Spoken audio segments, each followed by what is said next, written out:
स्वागत आहे. मी कथा घेऊन येत आहे. मन माझे तुझे झाले.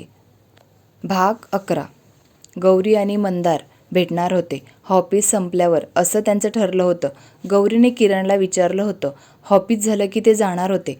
मंदारने गौरीला बोलवलं. गौरी जात होती की काजलने अडवलं.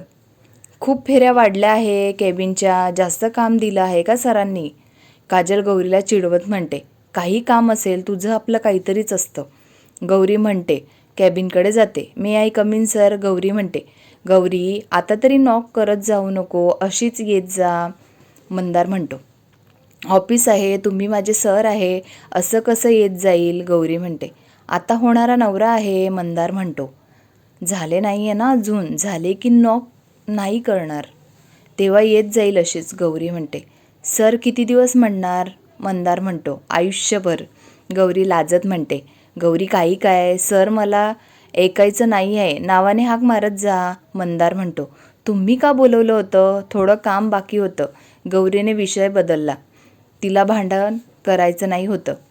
थोड्या वेळाने आपल्याला निघायचं आहे, तेच सांगायला तुला बोलवलं होतं. मंदारला समजलं. गौरीने विषय बदलला. तो पण पुढे काही बोलला नाही. नाव मी तिला घ्यायला लावेल. मंदार म्हणतो. ओके सर, काम करून घेते. गौरी म्हणते आणि निघून जाते. प्रशांत, तू काही करणार आहे की नाही? तिचं लग्न होऊन जाईल, तुझ्या डोळ्यासमोर दुसऱ्याची होईल. किया प्रशांतला राग येईल म्हणून सांगत होती. एवढा लवकर ठरलं पण तू काही बोलली पण नाही. 10 दिवसात साखरपुडा आहे. प्रशांत म्हणतो. तुझ्याकडून काय होईल असं वाटत नाही. किया म्हणते. रागात कॉल कट करते. आई काय चालू आहे? सरिता म्हणतात. मी म्हणत होती गावाला जाऊन येऊ, बघून येतो काय चालू आहे, काम होत आहे का, कधीचे आलो आहे. आता आम्हाला समजलं आहे तुम्ही काही तिकडे जाऊ देणार नाही. पार्वती म्हणतात. आई पण फोन करा ना, जायलाच पाहिजे का? सरिता म्हणतात. एक फेरी मारून येऊ. पार्वती म्हणतात. मी यांना सांगते, तेच काय ठरवतील. सरिता म्हणतात. काम करायला निघून जातात. सुना सासू नको असते, माझ्या सुना रुसता मी जाते म्हटलं की. पार्वती मनात म्हणतात. किया बाहेर गेली होती, तिला तिथं इंदू दिसली. कियाच्या डोक्यात आलं गौरीबद्दल काही पण सांगायचं. तिने पाहिलं होतं कोण लोक गौरीला बघायला आले आहे. इंदू तिला दिसली होती. किया इंदूकडे गेली. हॅलो. किया म्हणते. मी तुम्हाला ओळखलं नाही. इंदू म्हणते. मी गौरीची वहिनी. आता ओळखला का? किया म्हणते. हो ओळखलं, तुम्ही नाही होत्या ना त्या दिवशी, म्हणून ओळखलं नाही. इंदू म्हणते. अहो काय सांगू, मला काहीच सांगत नाही, त्यांच्या मनाचंच करतात. त्या भाऊ आणि बहिणीचं चालतं. तुम्हाला पण मुलगा आहे ना, तिच्यापासून सावध राहा. किया म्हणते. तुम्ही काय बोलत आहे? तुमची नणद आहे ना, तिच्याबद्दल असं बोलता का? माझा विश्वास बसत नाही. येते मी, मला खूप काम आहे. इंदू तिथून निघून जातात. काय लोक आहे, ऐकून पण घेत नाही. गौरी कसली जादू करते की लोकांवर काय माहिती. किया म्हणते. घरी निघून गेली. मंदार आणि गौरी बाहेर जायला निघाले. गाडीमध्ये मस्त गाणी लावली होती. सर आपण कुठं जात आहे? गौरी विचारलं. सुंदर जागा आहे, तिथं आपण जाणार आहोत. मंदार म्हणतो. घरी जायला उशीर होईल. गौरी म्हणते. मी किरणदादाला सांगितलं आहे, डिनर करून जाऊ. मंदार म्हणतो. सर तुम्हाला खायला काय आवडतं? गौरी म्हणते. त्यांच्या गप्पा सुरू झाल्या. एक हॉटेलमध्ये गेले, टेबल बुक केला होता. किती वेळ ते बोलत होते.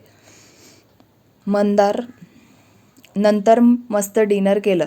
मंदारने गौरीला घरी सोडलं. तो त्याच्या घरी गेला. साहिल आणि रिद्धीने त्याला खूप चिडवलं होतं. तो रूममध्ये निघून गेला. गौरी ऑफिसला जात होती. कियाला राग तिच्या होता. तिला माहिती होतं तिला उशीर होणार, तरी गौरी अर्णवचे पुस्तक भेटत नाही, शोधून देते का? गौरी अर्णवचं पुस्तक शोधून देते. तिला उशीर झाला असतो. आता मंदार रागवणार, तिला वाटत असतं. काजल पण गेली की नाही काय माहिती. ती मंदारला कॉल करते, पण मंदार कॉल घेत नाही. यांना राग आला असणार. वहिनीला पुस्तक पण शोधून द्यायचं होतं. नाही बोलली असती, बडबड केली असती, म्हणून शोधून दिलं. काजलकडे गेली. तिच्या आईला विचारलं. काजल गेली का? त्या बोलल्या गेली. तू सरांबरोबर जाते असं म्हणत होती. ते आज उशीर झाला आहे, मी जाते. गौरी म्हणते. ऑफिसला जाते. काजल तिला विचारते. आज कसं काय उशीर झाला? वहिनीने सकाळीच अर्णवचं पुस्तक शोधायला लावलं, म्हणून उशीर झाला. सर आले का? माझ्यावर चिडले असणार, कॉल पण घेत नाही आहे. गौरी नाराज होत म्हणते. सर आले आहे पण खूप रागात आहे. आत्तापर्यंत खूप वर फायरिंग झाली आहे. काजल म्हणते. मी बघते. गौरी घाबरलेली असते. गौरी मंदारच्या कॅबिनकडे जाते. May I come in sir? Gauri म्हणते. Yes come in. मंदार खूप नॉर्मल बोलतो. त्याला राग आला आहे. सर ते सॉरी, वहिनीने अर्णवचं पुस्तक मिळत नाही होतं म्हणून ते शोधायला उशीर झाला. गौरी म्हणते. कशाला आली? घरीच राहायचं ना. ऑफिसला यायला वेळ आहे का? 20 मिनटं उशीर झाला आहे. माझं शेड्यूल कुठं आहे? माझे लगेच मीटिंग असली तर काय करायचं? सगळं मीच बघायचं का? मंदार म्हणतो. मी लगेच बघून बनवते, तुम्हाला सांगते. गौरी म्हणते. काही गरज नाही आहे. जा आणि दुसरं काम कर. माझ्या समोर पण येऊ नको. मंदार म्हणतो. त्याला तिला बघायचं असतं पण ती आली नाही. कॉल केले ते पण उचलले नाही. काय मेसेजला रिप्लाय दिला नाही म्हणून मंदारला राग आला होता. गौरीला रडायला येत होतं. ती काय करणार होती? वहिनीचं नाही ऐकलं ती दादाला त्रास देते. वाटलं होतं हे तरी समजून घेतील. यांना पण राग आला. ती विचार करते. इथंच थांबणार आहे का? काम नाही करायचं आहे का? जा आणि कर. मंदार म्हणतो. रोखून ठेवलेले अश्रू डोळ्यातून येतात. ती केबिनमधून वॉशरूममध्ये जाते.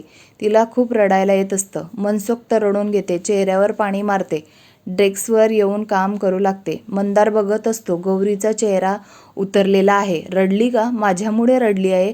काय करू? तिला बघितलं नाही की मला काही सुचत नाही. सगळा राग तिच्यावरच निघाला. तो विचार करत असतो. काजल गौरीजवळ जाते. काय झालं? तुझा चेहरा का उतरला आहे? काजल म्हणते. काही नाही गं, असंच. गौरी म्हणते. सर काही बोलले का? काजल म्हणते. काजल मला खूप काम आहे, आपण नंतर बोलू. गौरी म्हणते. काजल निघून जाते. ती विचार करत असते. गौरी असं कधी करत नाही. आता काय झालं? सर काहीतरी बोलले असणार. काजल म्हणते. आजी आणि आजोबा गावाला निघून जातात. ते कोणाचं ऐकत नाही. लगेच येतो म्हणतात. ताई घर कसं खाली होतंय ना. आई आणि बाबा गेल्यावर बरं आहे की आपल्याला मंदारच्या एंगेजमेंटची तयारी करायची आहे. उद्या शॉपिंगला जाऊ. काय म्हणते? इंदू म्हणतात. हो मस्त आहे. उद्या जाऊ. आज यांच्यासोबत बोलून घेते. रिद्धीला पण सांगावं लागेल. ती कशी आहे तुला तर माहिती आहे. सरिता म्हणतात. उद्या शॉपिंग फायनल करायचं. आपल्याकडे जास्त दिवस नाही आहे. इंदू म्हणतात. गौरीला पण बोलावलं तर तिच्या वहिनीला पण सांगावं लागेल. सरिता म्हणतात. ताई मला ती बाई काही आवडत नाही. मला मार्केटमध्ये भेटली होती. गौरीबद्दल काही पण सांगत होती. मी काही ऐकलं नाही. त्या बाईला राग आला. इंदू म्हणतात.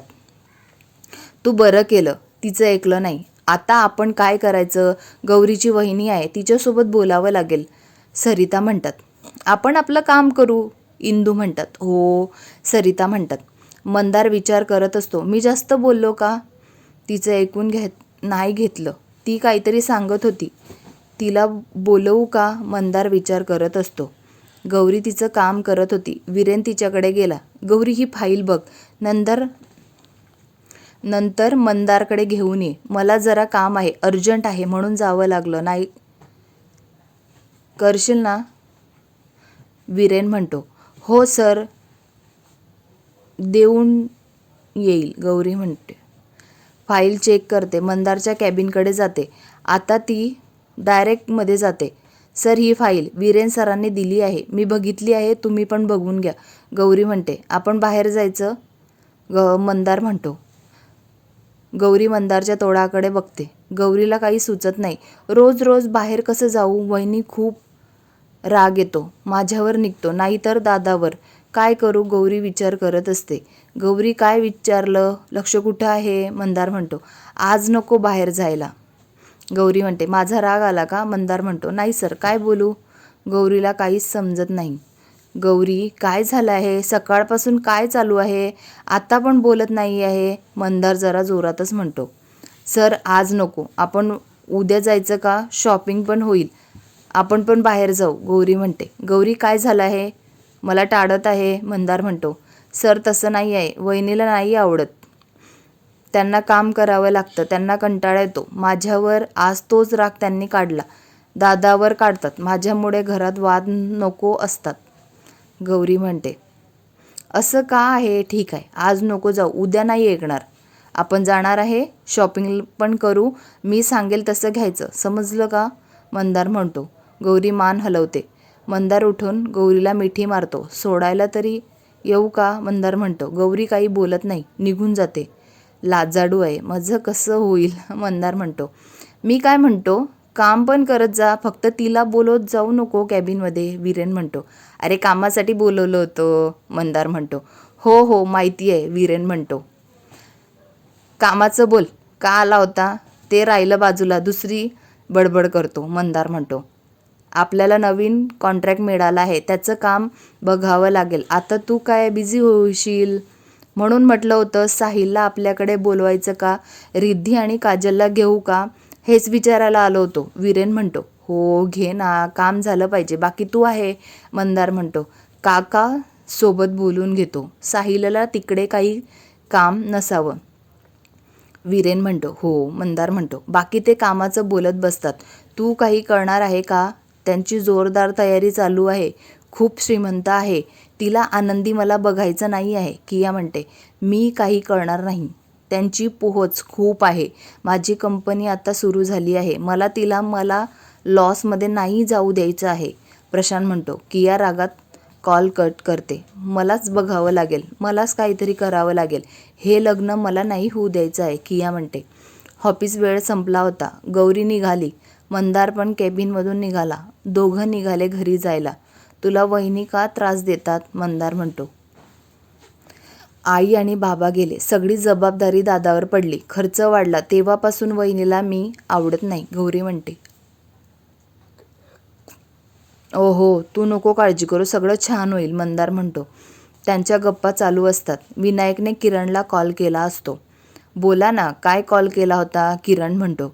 उद्या शॉपिंग करून घेऊ असं म्हणणं होतं. उद्या गौरीला पण पाठवलं तर बरं होईल, विनायक म्हणतात. हो करून घेऊ, जास्त दिवस नाही आहे, माझ्या पण लक्षात आलं नाही, किरण म्हणतो. थोडं बोलून कॉल कट करतात. मंदार गौरीला घरी सोडून घरी निघून जातो. गौरी घरामध्ये येते. किरण खूप खुश असतो. दादा काय झालं, तू एवढा खुश का आहे? गौरी म्हणते. आज विनायकरावांचा कॉल आला होता, उद्या शॉपिंगला जायचं आहे, किरण म्हणतो. गौरीचा चेहरा पडतो. बघू आता गौरीचा चेहरा का पडला आहे. कथा आवडली असेल तर लाईक करा, कमेंट्स करा. पुढील भाग ऐकायचा असेल तर सबस्क्राईब्स करा, मला सपोर्ट करा. धन्यवाद.